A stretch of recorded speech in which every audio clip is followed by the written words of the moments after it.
미국 현지 시각 7월 1일자로 미국 제약기업 머크사가 면역항암제 키트루다의 위암 3차 치료 적응증을 철회하기로 했다는 뉴스가 나왔고, HLB에 호재로 작용할지 악재로 작용할지 모르겠지만 기사를 읽고 느낀 저만의 생각을 공유드리려 합니다.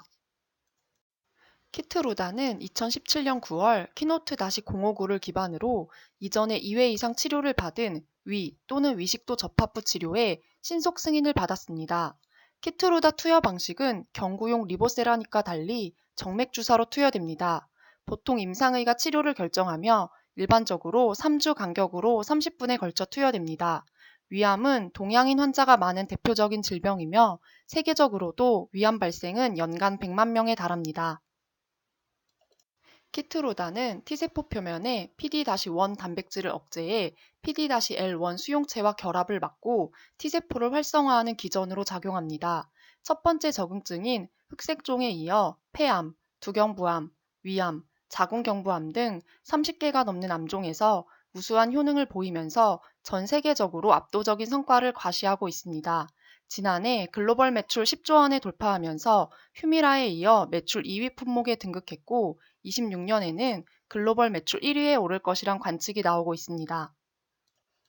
국내에서도 키트루다는 신촌 세브란스 병원에서 무려 182억 3,300만 원의 매출을 올리고 있었으며, 서울 아산병원 113억 8,100만 원의 매출을 올려 100억 원대 매출을 돌파했습니다. 4개 병원에서 약 연간 400억 정도의 매출을 올리고 있습니다. 그런데 미국 현지 시각 7월 1일자로 미국 제약기업 머크사가 미국에서 면역항암제 키트루다의 위암 3차 치료 적응증을 철회하기로 했다는 뉴스가 나왔고, 내용은 미국에서 재발성 국소 진행성 또는 전이성 위암 혹은 위식도 접합부 서남종 환자를 위한 3차 치료 적응증을 자발적으로 철회할 계획이라고 밝혔다는 내용입니다. 이 철회 계획은 올해 4월 29일에 미국 FDA의 항암제 자문위원회 평가 이후 FDA와 협의를 거쳐 이루어졌는데, 철회의 이유는 임상 3상 시험에서 이 위암 3차 치료 적응증에 대한 단독 요법으로서 전체 생존기간 혜택을 입증하지 못하면서 시판 후 요구사항을 충족시키는데 실패했다는 내용입니다. 기사에 따르면 이미 BMS사의 옵디보, 머크사의 키트루다는 각각 백금 기반 항암요법 치료 이후 진행된 소세포 폐암 적응증을 자진 철회했습니다. 아스트라제네카도 임핀즈의 진행성 방광암 적응증을, 로슈는 이전에 백금 기반의 치료를 받은 전이성 방광암의 티센트릭을 자진 철회했습니다. 이처럼 신속 승인을 받은 뒤 3상에서 임상적 혜택을 보이지 못한 케이스가 늘어나고 있습니다.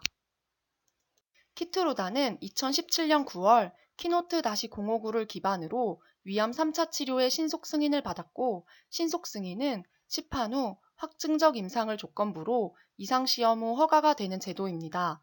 그러나 이후 진행된 확증적 임상에서 확실한 임상적 혜택을 보여주지 못하면 적응증 유지는 어렵습니다.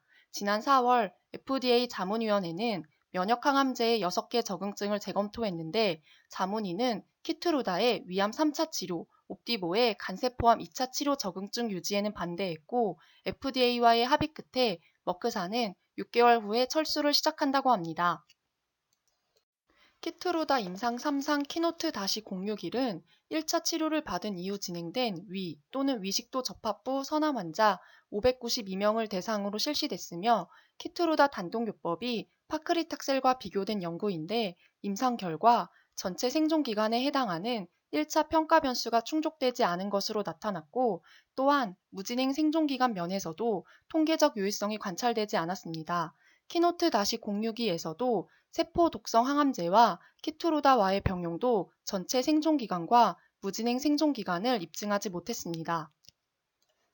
리보세라닙으로 돌아와서 주주분들도 당연히 아시겠지만 HLB의 리보세라닙은 이미 3상을 마쳤습니다. 경쟁 약물과 비교했을 때 임상 3상 데이터에 따르면 특히 리보세라닙의 PFS는 2.83개월로 대조군 대비 1개월 이상 생존 기간을 연장하는 결과를 보였고, 경쟁 약물과 비교해도 높았습니다. OS 또한 5.79개월로 론서프, 옵디보 등 비교 약물보다 높았습니다. 하지만 위약 대조군의 OS도 5.13개월로 나타나 통계적 유의성을 얻지 못하였다는 것이 문제였습니다. 이때 진양곤 회장은 대조군의 환자들이 위약 외에 다른 약물을 처방받으면서 생존 기간이 길어진 것으로 판단한다고 했습니다. 이번 아스코에서는 진행성 위암에 대한 3차 또는 이후의 치료로서 아파티닙의 안정성 및 효능, 시판 후 사상 연구 데이터를 보고한 논문이 있었습니다. 이 논문의 1차 평가 변수는 안전이고 2차 평가 변수는 PFS와 OS였습니다.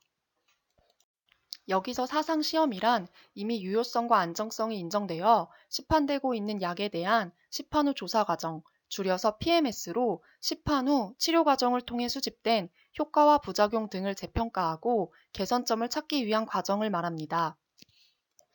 이 논문의 요약은 아파티닙의 진행성 위암 또는 위식도 접합부 암 환자를 대상으로 사상 시험을 거친 결과 아파티닙은 3차 또는 이후의 요법으로서 잘 확립되고 관리 가능한 안정성 프로파일과 생존 이점을 가지고 있음을 확인하였고 PFS 2.7개월, OS는 5.8개월로 시판 후 결과에서도 OS 값이 거의 유사하게 나왔다는 겁니다.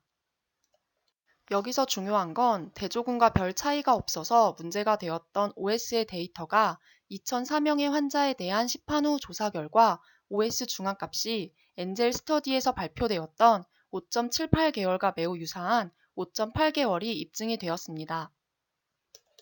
또한 같은 기사에서 옵디보의 간세포암 2차 치료 적응증 유지에 반대하였는데 옵디보는 체크메이트-040 임상을 기반으로 2017년 9월 신속 승인을 받았습니다.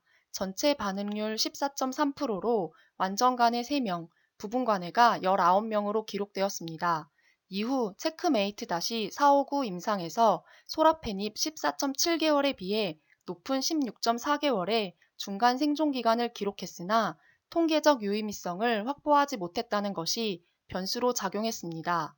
여기서 FDA 자문위는 전체적으로 옵디보의 간세포암 치료 혜택을 확인할 자료가 없으며 이 밖의 데이터를 얻을 수 있는 임상 시험이 없다고 지적했다는 것인데 리보세라닙의 경우 시판 후 데이터가 문제가 되었던 OS 데이터를 입증했다는 것은 고무적입니다. 리보세라닙이 3차 치료제로 승인받을 경우 블록버스터 항암제들과 경쟁하게 됩니다. 현재 위암 3차 치료제인 론서프는 작년 한 해 동안 3,300억 원의 매출을 올린 것으로 알려져 있습니다.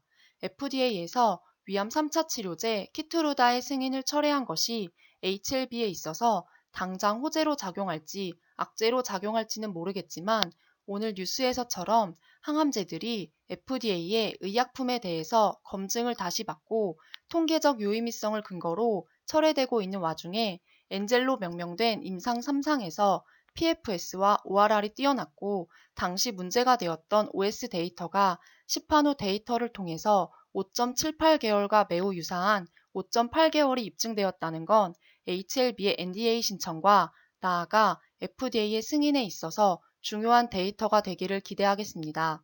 오늘은 여기서 마치겠습니다.